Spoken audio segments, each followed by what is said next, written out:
असांजो अमल ग़लति आहे उन्हीअ करे असां पाण खे ठॻ था कयूं वेठा इहो काफ़ी न आहे त मां हाजीना वरी मां हिमायत थो कयां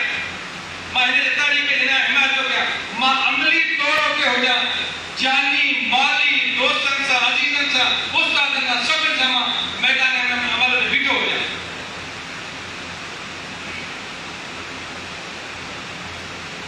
हीअ शइ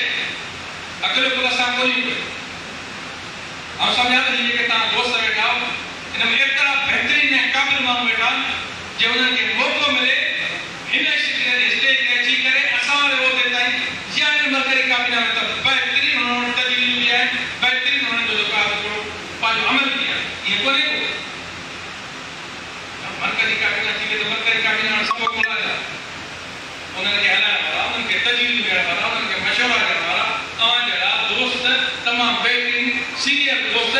साबिक़ा जेके असांजा सदर रही विया आहिनि पेट्रोल जा कारकुन रही विया आहिनि पेट्रोल में जेको आहे पंहिंजो रत शत ॾेई विया आहिनि उन्हनि खां तमामु मशवरा वठी सघो था हिते जेके असांजो भला रिटायर न वेठो आहे उस्ताद उन 10 साल तव्हां ख़िदमत कई आहे उन तव्हांजे करे रबियूं काटियो चंदो मरकज़ खे नथी करे मुंहिंजा बाप को काज़ी अहमद मां आयो आहे को नौशर फिरोज़ मां आयो आहे उन्हनि खां पुछा कयो त 4 ॼणा बेटी चंदो करे हिकु टैक्सी कार करे आया आहियो घणा पैसा ॾेई आया मरकज़ी सदर शिकायत मां निकिरे थो सिंध जे हर ज़िले में चकर हणे थो कराची ते पहुचे थो 5 ॾींहं रहे थो छा उहे ख़र्च न आहिनि उनखे जाल ॿारनि अक्सर जो पास इहो एलिगेशन हूंदो आहे साईं हेठि सरकार खां पैसा वठी ॾेई पिया मां हिकु जेके सीनियर वेठा माण्हुनि खे कसम खणी चवां थो भई कॾहिं बि तव्हांखे सरकार खे 5 रुपया ॾिना भली उन ते रिया बि आहे पीर साहिब चयो न इन्हनि दोस्तनि जी महिरबानी आहे मानी पुट खाराईंदा आहिनि चांहि पिया पिया पर कॾहिं इहो पुछो थो त तेज़ा पैसा कीअं पिए वञे थो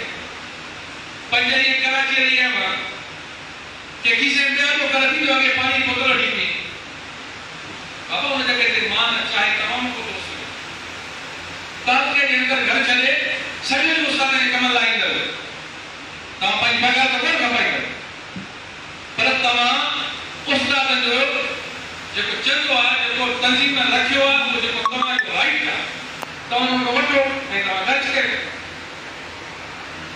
जेकॾहिं तंज़ीम जे अंदरि तव्हां सिर्फ़ यारी भाषा था हलाईंदासीं चंदा न वठंदासीं पैसा न ॾींदासीं 4 माण्हू जे पास हो उहे लासूला हूंदा आपा वग़ैरह अदा मां खणी भरे पर मिस्किन त माण्हू हूंदा उहे कान ॾींदा ऐं मां हिन स्टेज ते असांजे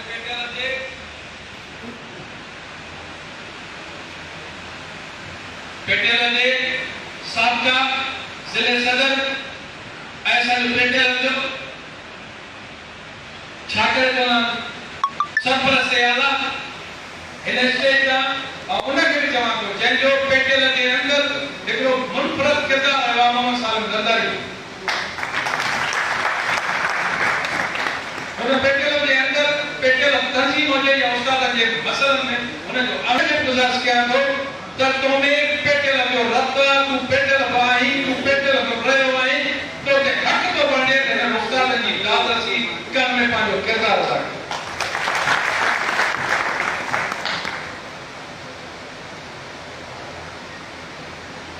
सरदार शाह साहब असांजी का ज़ाती जंग न आहे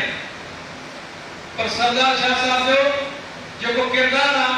जेको अमल आहे जेको तालीम खे नुक़सान ॾियण में हुनजो किरदार आहे उस्ताद जी इज़त ते वार करण जो हुनजो जेको अमल आहे जेको सिंध जे तालीम सां खिलवाड़ हुन कयो आहे असीं उन अमल जे ख़िलाफ़ आहियूं मां हर स्पीच में चवंदो आहियां त मिनिस्टर साहब असांखे इहो ॿुधाए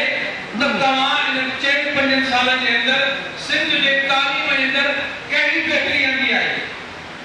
सवाइ उस्ताद खे परेशान करण जे सवाइ बजट ठाहिण जे सवाइ बटकलाई करण जे कोई बि हुनजो किरदार न आहे शेम सो इंशाअल्लाह असी दोस्तन चयो वापस न अचो कन दोस्तन चयो एक प्राइम उस्ताद अचो तो मसला थींदा कतई न थींदा जेकॾहिं इहो उस्ताद वेठा इहे कोको कराची में 100% जेको हाज़िर हुते हुजणु खपे 100% हाज़िर हुते जेकॾहिं हुजे ऐं यकीन बता के ॾियण जे गुलाम रसूलुल्लाह हटी वञे मरी वञे पर वापसि न ईंदो जे 100%